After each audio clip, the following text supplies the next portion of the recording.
National burn ইনস্টিটিউটের যে রোগীগুলো আসছে সেই রোগীগুলোর সম্পর্কে আমরা আজকে আমাদের ভাষায় দ্বিতীয় দিন আর এমনিতে তৃতীয় দিন আমরা পেশেন্টগুলোর সম্পর্কে আপনারা যে জানতে চাইছেন, সারাদিন বসে আছেন, আপনাদেরকে একটু কষ্ট হয়েছে, বেশ কিছুক্ষণ বসে আসেন, এই জন্য শুরুতেই আমি আপনাদের কাছে ক্ষমা প্রার্থী।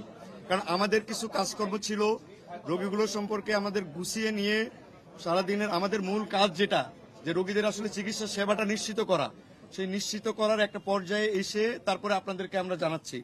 এবং এই যে পয়েন্টগুলো আমরা তো প্রতিদিনই জানাবো, কিন্তু নতুন যে তথ্যগুলো আসবে সেগুলোই আমরা আপনাদেরকে জানানোর চেষ্টা করব।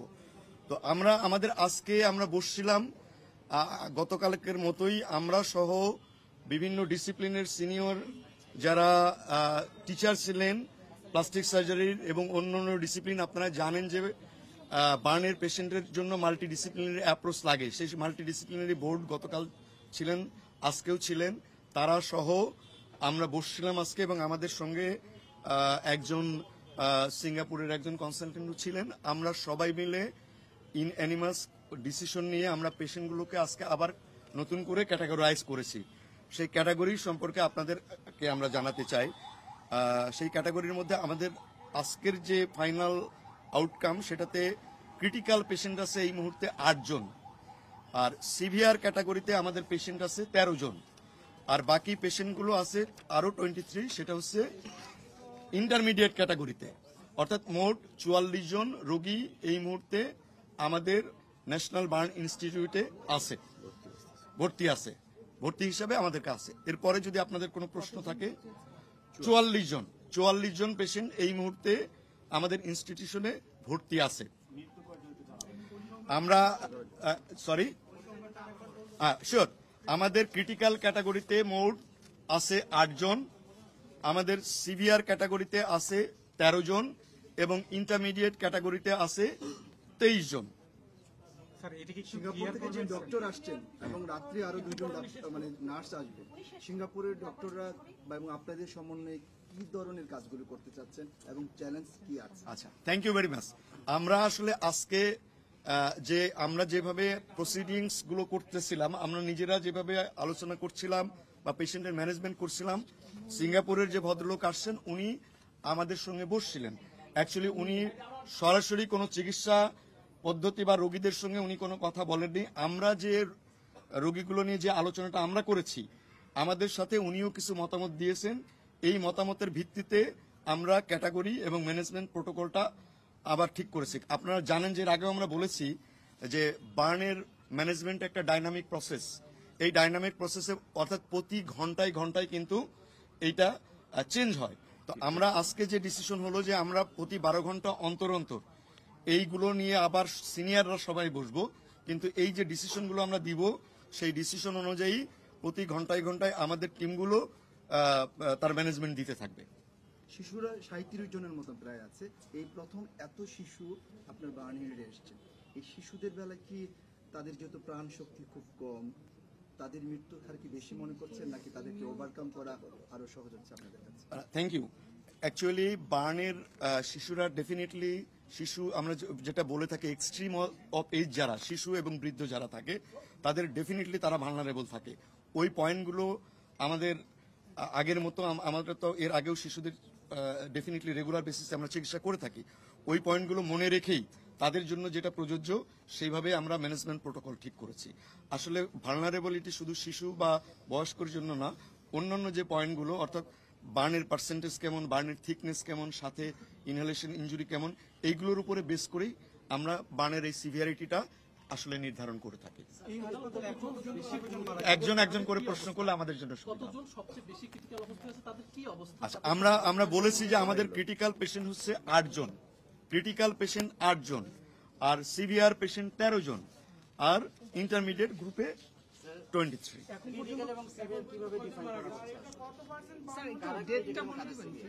আচ্ছা, একজন ডেথ জানতে চাইছে। আমাদের এখানে এই মুহূর্তে মানে আমাদের গতকাল পর্যন্ত ছিল 10 জন, তারপর গতকাল রাত 12টা 15 মিনিটে আরেকজনের মৃত্যু হয়েছে।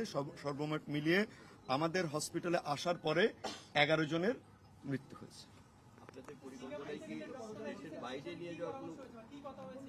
আচ্ছা, সিঙ্গাপুর থেকে যিনি এসছেন ওনারা মানে আমরা যে বার্নের প্রোটোকল জানেন যে সারা পৃথিবীতে প্রায় একই রকম। তো আমরা যে ডিসিশনগুলো নিচ্ছি সেই ডিসিশনের সঙ্গে উনি আমাদের সঙ্গে শেয়ার করেছেন, ওনার কিছু ডিসিশনও আমাদের সঙ্গে শেয়ার করেছেন। একসঙ্গে আসলে এটা কোনো একক বা ব্যক্তিগত ডিসিশন না, আমাদের টোটাল যে এক্সপার্ট প্যানেল, সেই প্যানেলের সমস্ত সদস্যের মতামতের ভিত্তিতে ওনারও কিছু মতামত আছে, সেই অনুযায়ী আমরা চিকিৎসা গুলো চালাবো। বার্নের তো প্রোটোকল সারা পৃথিবীতে এক। সিঙ্গাপুরে ওনারা নিশ্চয়ই আপনার কেস সামারি গুলো দেখেছে সমস্ত পেশেন্টের। ওনারা নতুন কোনো প্রোটোকলে মানে আপনাদের যে প্রোটোকল চলছে সেটাতে তারা সন্তোষ জানিয়েছে কিনা, 1 নাম্বার প্রশ্ন। ওনারা প্রতিদিনই কি আপনাদের সাথে আপডেট করবে, ওনারা চলে যাবেন কবে, 2 নাম্বার প্রশ্ন। এবং 3 নাম্বার প্রশ্ন হলো আপনারা যে মাল্টিডিসিপ্লিনারি অন্যান্য ডক্টর এনেছেন তাদেরকে নিয়ে সমন্বিত কোনো কমিটি করছেন কিনা, এবং আমাদেরকে এই তথ্যটা কতক্ষণ পর পর জানাবেন। ধন্যবাদ।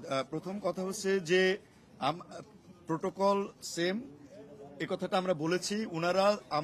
আমরা প্রত্যেকটি পেশেন্টকে আমরা আজকে সারাদিনে প্রত্যেকটি পেশেন্ট সময়টা নিয়েছি আমরা এই জন্য ইন্ডিভিজুয়ালি প্রত্যেকটা পেশেন্টের তথ্য আমরা নিয়ে আলোচনা করেছি, ইন্ডিভিজুয়ালি এভরি পেশেন্ট নিয়ে আলোচনা করেছি।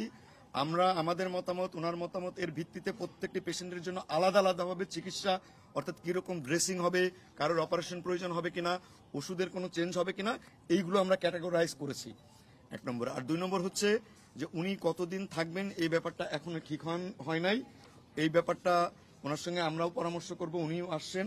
উনি যতদিন আমাদের সঙ্গে থাকতে চাইবেন বা মনে করবেন সেই বিষয়টা আমরা পরবর্তীতে আপনাদের জানাতে পারবো। একটু ভারতের প্রতিনিধি টিমটা নিয়ে একটু বলবেন না? আমাদের সঙ্গে ইনফ্যাক্ট এটা নিয়ে এখনো কথা হয়নি। এইটা আসলে আমাদের মন্ত্রণালয়, পররাষ্ট্র মন্ত্রণালয় এবং আমাদের স্বাস্থ্য মন্ত্রণালয়ের ঊর্ধ্বতন কর্তৃপক্ষ এই বিষয়টা জানেন। আমি এই বিষয়ে আপনাদেরকে স্যার, আপনারা যে স্যার ক্রিটিক্যাল, সিভিয়ার এবং মানে ইন্টারমিডিয়েট, এটা কি ক্যাটাগরির উপর বেস করে এই জিনিসটা করেছেন? আচ্ছা, আমি সংক্ষেপে বলি যে ক্রিটিক্যাল পেশেন্ট বলতে বোঝানো হয় যে পেশেন্টগুলো সবচেয়ে বেশি ইনজুরি এবং ঝুঁকির মধ্যে আছে। এই পেশেন্টগুলোর ক্ষেত্রে আমরা সবসময় বলে থাকি যে এই পেশেন্টগুলোর সম্পর্কে প্রেডিক্ট করা ভেরি ডিফিকাল্ট, তাদের ভালনারেবিলিটি অনেক বেশি। এই পেশেন্টগুলোকে ক্যাটাগরাইজ করি আমরা এই জন্য যে যাতে করে তাদের জন্য আমরা স্পেশাল ম্যানেজমেন্ট দিতে পারি। একদমই মানে এই পেশেন্টগুলোর পরিবর্তনটা ঘন্টায় ঘন্টায় হয়। এখন যে অবস্থায় আছে 1 ঘন্টা পরে হয়তো পরিবর্তনটা আরো খারাপের দিকেও যেতে পারে, হয়তো স্ট্যাটিক থাকতে পারে অথবা একটু ইমপ্রুভমেন্ট হতে পারে।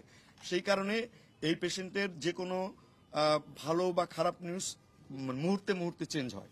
এটা একেবারে সর্বস্তরের আমরা ক্রিটিক্যাল কন্ডিশন বলে থাকি। আর সিভিয়ার পেশেন্ট যেগুলো, সেই পেশেন্টগুলো এটা কিন্তু অনেক ক্ষেত্রে যে পার্সেন্টেজ অনুযায়ী হচ্ছে তা না, এই পার্সেন্টেজ সাথে থিকনেসটা কত বেশি।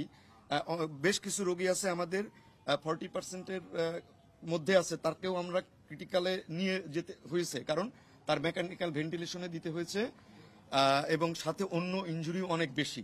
তো আর সিভিয়ার পেশেন্টগুলোর ব্যাপারে এটাই যে সিভিয়ার পেশেন্টগুলো আজকে যে এটা আমরা অ্যাসেসমেন্ট করলাম 12 ঘন্টা পরে আমরা আবার তার অ্যাসেসমেন্টে হয়তো কিছুটা ভালোর দিকে যেতে পারে, কিছু পেশেন্ট খারাপ হতে পারে। ভালোর দিকে যে পেশেন্টগুলো যায় সেগুলো আমরা একটু স্টেপ ডাউন করি, যে পেশেন্টগুলো একটু খারাপের দিকে যায় তাদেরকে আবার আমরা অ্যাগ্রেসিভ ট্রিটমেন্টের দিকে যাই। সেই কারণে এই ক্যাটাগরিটা করা। আর ইন্টারমিডিয়েট গ্রুপ যেটা, সেই গ্রুপটা আমরা আশা করছি যে সেই গ্রুপের পেশেন্টগুলো হয়তো দ্রুতই ভালোর দিকে যাবে, কিন্তু এদের মধ্যেও যদি কোনো একটা ইনফেকশন হয়ে যায়, সেপসিস হয়ে যায়, তখন কিন্তু সেটা আবার সিভিয়ার ক্যাটাগরিতে চলে যাবে। অর্থাৎ এই যে ক্রিটিক্যাল, সিভিয়ার এবং ইন্টারমিডিয়েট গ্রুপ, এটা একটা ডাইনামিক প্রসেস, প্রতিদিন এটা কিন্তু চেঞ্জ হতে পারে।